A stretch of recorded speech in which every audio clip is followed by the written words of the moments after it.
ఈ రోజు కొరకు నేను ప్రార్థిస్తూ ఉన్నప్పుడు నాకు ఒక అంశంను దేవుడిచ్చాడు. ఇంగ్లీష్లో అథారిటీ అంటాం.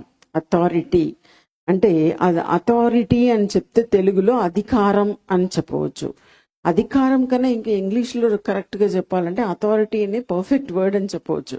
సరే, ఎనీవే మన వాక్యంను చూసినట్లయితే లూకా సువార్త 20వ అధ్యాయము మొదటి 2 వచనం మనం చూసినట్లయితే, ఆ దినములలో ఒకనాడు ఆయన దేవాలయములో ప్రజలకు బోధించుచు సువార్తను ప్రకటించుచున్నప్పుడు ప్రధాన యాజకులను శాస్త్రులను పెద్దలతో కూడా ఆయన మీదికి వచ్చి అని రాయబడి ఉంది. అంటే ఇక్కడ ఏం రాయబడి ఉందంటే యేసు ప్రభు గురించి మనం చూస్తున్నాం. యేసు ప్రభు మనం సువార్త భాగం మనం చూసినట్లయితే ఆయన ఈ రోజు జరుగుతున్నట్లు సువార్తతో పాటు ఆయన ఏం చేశాడు? ఎక్కడ వెళ్ళినా స్వస్థత, అద్భుత కార్యాలు జరిగింది, సూచక క్రియలు జరిగింది. ఎందుకంటే అక్కడ మనం చూస్తున్నాము యేసు అద్భుత కార్యాలు చేస్తూ ఉన్నప్పుడు చాలా మంది కొన్ని రోజులు గమనించారు. ఏం చేశారు? గమనించి ఆయన చేస్తున్నది ఆ రోజుల్లో ఉన్న సదుకేయులు, ఆ రోజుల్లో ఉన్న శాస్త్రులు, ఆ రోజుల్లో ఉన్న యాజకులు, వీళ్ళందరికీ కూడా స్వస్థత వరము లేదు, వివేచన వరము లేదు, అద్భుతాలు చేసే శక్తి లేదు. వారికి ఉన్నది పాత నిబంధనలో ఉన్న కొన్ని ధర్మశాస్త్రమును వారికి బోధించడం మాత్రమే వారికి వచ్చు. అంటే వారు యేసు చేస్తున్నది చూసినప్పుడు ఆయన ప్రసంగం మాత్రం కాదు, అద్భుతాలు, సూచక క్రియలు చేశాడు. అది చూసినప్పుడు అక్కడ రాయబడి ఉంది, వారందరూ కలిసి ఏం చేశారంట, ఇక్కడ రాయబడి దానిలో అక్కడ ఒక మాట నేను ఇప్పుడు చదివాను, పెద్దలతో కూడా ఆయన మీదికి వచ్చి అంటే ఏం చేశారంట, నెక్స్ట్ వచనంలో రాయబడి ఉంది, నీవు ఏ అధికారము వలన ఈ కార్యము చేయుచున్నావో ఆ అధికారము నీకు ఎవడు ఇచ్చానో మాతో చెప్పుమని ఆయనను అడిగిరి. ఎందుకు వారు చేశారంట? మనం అందుకు ముందు ఉన్న అధ్యాయంను, అంటే ఇదంతా అధ్యాయంగా స్ప్లిట్ అయ్యింది కొన్ని సంవత్సరాల క్రితమే, లేకపోతే మొత్తం ఒకే బుక్కుగా ఉండే కొన్ని వందల సంవత్సరాల క్రితం. సరే, ఓకే. లూకా సువార్త 19:47 లాస్ట్ వచనము, దానికి ముందు అధ్యాయంలో ఉన్న లాస్ట్ వచనం, చివరి వచనం మనం చూస్తే అక్కడ రాయబడి ఉంది, ఆయన ప్రతి దినమును దేవాలయంలో బోధించుచు ఉన్నప్పుడు ప్రధాన యాజకులను శాస్త్రులను ప్రజలను, ఎవరెవరంట? ప్రధాన యాజకులు, శాస్త్రులు, ప్రజలను, ప్రధానులను ఆయనను నాశనము చెయ్య చూచుచుండిరి అని రాయబడి ఉంది. అంటే ఎవరైనా మంచిది చేస్తే వారిని నాశనం చేయడానికి ఉద్దేశిస్తారా? ఏంటంటే కారణం? ఆ రోజులు కానివ్వండి, ఈ రోజుల్లో కానివ్వండి, మానవులకు ఉన్న పెద్ద రోగం ఏం తెలుసా? ఏంటండి? ఇందాకే చెప్పాను. ఏంటి? గట్టిగా చెప్పండి. అసూయ. ఏమిటండి? అసూయ. ఒక్కరు మంచిగా ఉంటే బాగుండదు, ఒక్కరు ఒక కారు కొనుక్కుంటే ఇంకొకరు కోరవదు. అట్లా ఎవరికైనా ఏమిటి, మనుషులకు ఆ రోజులంతే, ఈ రోజులు అంతే. ఆ రోజులకు ఈ రోజులు కొంచెం వ్యత్యాసమైన అసూయ అంతే. సో ఇక్కడ మనం చూస్తున్నాము వారికి అసూయ ద్వారా అక్కడ రాయబడి ఉంది, ఆయనను నాశనం చెయ్య చూచుచుండిరి అని రాయబడి ఉన్నది. ఎందుకంట ఆయన అధికారముతో, అక్కడ వారు అడుగుతున్నారు, నీవు ఏ అధికారం వలన ఈ కార్యము చేయుచున్నావో ఆ అధికారము నీకు ఎవడు ఇచ్చినో మాతో చెప్పుమని ఆయనను అడిగి. నీకు ఎవరు ఇచ్చారయ్యా ఈ అధికారం? నీకు ఎక్కడి నుండి వచ్చింది ఈ దయ్యాలు వెళ్ళగొట్టే అధికారం? కానీ ఎవరికి తెలియదు యేసు పరిశుద్ధాత్మతో నింపబడి ఉన్నాడు అని. హల్లెలూయా. ఎందుకంటే యేసు దినంలో, ఈ రోజులో మనం ఒకవేళ చూసినట్లయితే చాలా మంది, ఇప్పుడు మా లాంటి సేవకులు, ఇంకా అభిషేకం పొందిన మీకందరికీ, మనకందరికీ కూడా ఉచితంగా దేవుడు పరిశుద్ధాత్మను అనుగ్రహించి ఉన్నాడు. ఈ పరిశుద్ధాత్మను బట్టి మనం ఏం చేస్తున్నామంటే యేసు చేసిన అద్భుత కార్యాలు ఈ రోజు కూడా జరుగుతుందండి. హల్లెలూయా. హల్లెలూయా. ఇంకా మనం చూస్తున్నాము దయ్యాలు వెళ్ళగొట్టడము. రెండోదిగా మనం చూస్తున్న మార్కు సువార్త 1వ అధ్యాయము 27వ వచనం మనం చూసినప్పుడు అందరిను విస్మయం ఉంది. ఇది ఏమిటి? ఇది కొత్త బోధగా ఉన్నదే. ఏమిటి కొత్త బోధగా ఉందంట? దయ్యాలు వెళ్ళగొట్టడం గురించి. ఇంకా మనం చూస్తున్నాం, అక్కడ రాయబడి ఉంది, ఈయన అధికారముతో అపవిత్రాత్మలను ఆజ్ఞాపింపగా అవి ఆయనకు లోబడుచున్నవని ఒక్కనితో ఒక్కడు చెప్పుకొనిరి అని రాయబడి ఉంది. అంటే ఏమని చెప్పుకున్నారంట?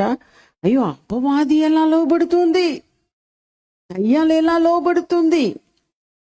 ఫస్ట్ నేను సాధారణంగా ఒక చర్చ్లో, అంటే అందరూ లాగా ఒక సిఎస్సి చర్చ్లో పుట్టి పెరిగానండి. అంటే నేను చిన్నప్పటి నుండే బోర్న్ క్రిస్టియన్ అని చెప్పాలి. తరతరాలుగా మా అమ్మ కుటుంబము వాళ్ళందరూ కూడా తరతరాలుగా క్రిస్టియన్స్. కానీ క్రిస్టియన్స్ గా ఉన్నాము, కానీ మేం వెళుతున్న చర్చ్ కానీ ఎప్పుడు కూడా దయ్యాలు చూడలే. కానీ ఎప్పుడు నేను పరిశుద్ధాత్మ పొందుకున్నాను, అప్పుడు చాలా చిన్న వయసు. నాకు చిన్న వయసులోనే పెళ్ళి అయింది. అప్పుడు శామ్కు నేను అనుకుంటున్నా, శామ్ పుట్టాడని అనుకుంటా. అప్పుడు నేను జడ్సన్ గారు ఒక గ్రామానికి వెళ్ళినాం. ఒక గ్రామానికి అప్పుడు ఇట్లా చైర్స్ ఉంది కదా, ఇట్లా చైర్స్ వేసి లైన్గా కూర్చోబెట్టారు అందరినీ ప్రేయర్ చేయడానికి. నేను అలా నడుచుకుంటూ సాధారణంగా అందరి మీద చేతులు పెట్టి అలా ప్రార్థన చేస్తున్నప్పుడు ఒక అతను నన్ను అలా చూస్తూనే ఉన్నాడు. దూరంలో పోతున్నప్పుడే చూస్తున్నా అతను నన్ను అలా చూడడం.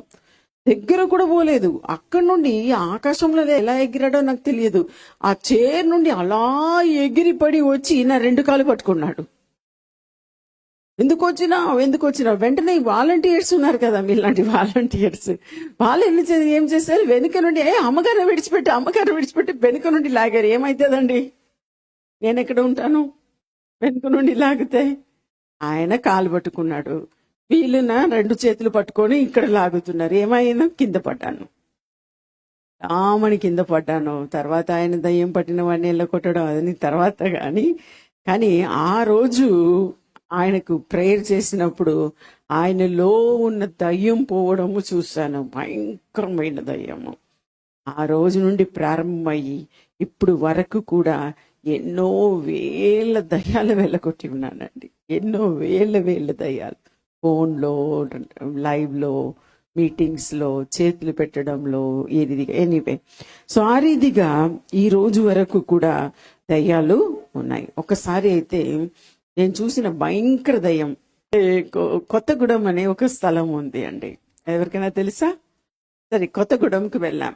ఆ కొత్తగూడెంలో పోయి ప్రసంగం అంతా అయిపోయింది. లాస్ట్ డే అంత వరుసగా ఇటు నుండి అట్లా నడుచుకొని వస్తున్నారు, ఇటు దిగిపోతున్నారు స్టేజ్లో. సో అలా నేను ఒక్కొక్కరికి ప్రేయర్ చేస్తున్నాను. ఒక దయ్యం పట్టిన ఒక ఆమె వచ్చింది, ఒక సహోదరి. ఆమె పెద్ద డ్రెస్ వేసుకొని ఉంది, చుడిదార్ లాగా లాంగ్ డ్రెస్ వేసుకొని ఉంది. ఆమె ఏం చేసింది, జడ్సనయ్య గారు లైన్లో వచ్చి ఆయన 2 చేయి పట్టుకున్నది. నువ్వు ఎక్కడి నుండి వచ్చినావు, వరంగల్ నుండి ఎందుకు కొత్తగూడెం వచ్చినావు అని చెప్పి. ఆయనకి ఏం చేయాలో అర్థం కాలేదు. ఆయన ఏం చేశారు, మెల్లగా నేను అటు సైడ్ ప్రేయర్ చేస్తున్నాను కదా, ఆ 2 చేతితో పట్టుకునే తీసుకొచ్చి, అమ్మ ఇదిగో నీ పేషెంట్. ఎవరంట? పేషెంట్. ఇదిగో నీ పేషెంట్, నువ్వు చూసుకో అన్నాడు. వెంటనే ఆమె నన్ను తిరిగి చూసింది, నువ్వెవరు నన్ను వెళ్ళగొట్టడానికి అని నన్ను పట్టుకున్నది ఆమె. తర్వాత గట్టిగా ఆమె మీద చేతులుంచి ప్రార్థన చేశాను. చూడండి, నేను అస్సలు నమ్మలేకపోయాను. అంటే ఆమె శరీరంలో ఎముకలే లేనట్టు అలా ఒక సర్పము లాగా ఆమె లేచిందండి. అట్లా ఆమె శరీరం అలా మొత్తం అలా లేచింది సర్పంలాగా. అప్పుడు ఆమె తల మీద చేయి పెట్టి నేను బంధించి కొన్ని నిమిషాలు ప్రేయర్ చేయవలసి వచ్చింది. ప్రేయర్ చేస్తే ఆమె అలా ఆవలింపులాగా వస్తుంది, ఆమెలో నుండి పోతూనే ఉంది. నేను అనుకున్నాను ఆమె ప్రెగ్నెంట్ గా ఉందేమో అని అనుకున్నాను, గర్భవతిగా ఉందేమో అనుకున్నాను, అంత పెద్ద కడుపు అని. ప్రార్థన చేస్తున్నప్పుడు అలా లేచి నిలబడింది. ఆమె చుడిదార్ లోపల వేసుకున్న ప్యాంట్ అలా కింద పడిపోయిందండి. కడుపు ఏమైపోయింది తెలుసా, ఫ్లాట్ అయిపోయింది. ఆమెలో ఉన్న అన్ని దురాత్మలు ఆమెలో నుండి విడిచిపెట్టి పోవడం ఆ రోజు చూసినాము. అంటే ఆమె బెదిరించింది నన్ను, ఈ రోజు రాత్రి నిన్ను 12 గంటల లోపల నిన్ను చంపుతాను కానీ ట్రై చేసింది చంపడానికి, కానీ అది జరగలేదు. దేవునికే జయము, హల్లెలూయా. మన యేసు ప్రభుకే జయము. మమ్మల్ని అద్భుతంగా, అప్పుడు అందరూ మా పిల్లలు చిన్న చిన్న పిల్లలు, అద్భుతంగా దేవుడు ఆ దయ్యము నుండి మమ్మల్ని కాపాడాడు. అప్పుడు కాపాడాడు, ఇప్పుడు కాపాడుతూనే ఉన్నాడు. హల్లెలూయా, హల్లెలూయా. మన దేవుడు బలమైన దేవుడు, అద్భుతకరుడు, ఆశ్చర్యకరుడు అని మనకు తెలియాలి. హాయ్, ఈ వీడియో ద్వారా మీరు దీవించబడినట్లయితే మరి తప్పకుండా లైక్ చేయండి. తెలిసిన వారికి ఈ వీడియోని షేర్ చేయడానికి మర్చిపోకండి. ఇంకా మరి వీడియోల కొరకు సబ్స్క్రైబ్ చేయడానికి మర్చిపోకండి. ప్రభు మిమ్మల్ని దీవించును గాక. See you soon. God bless you.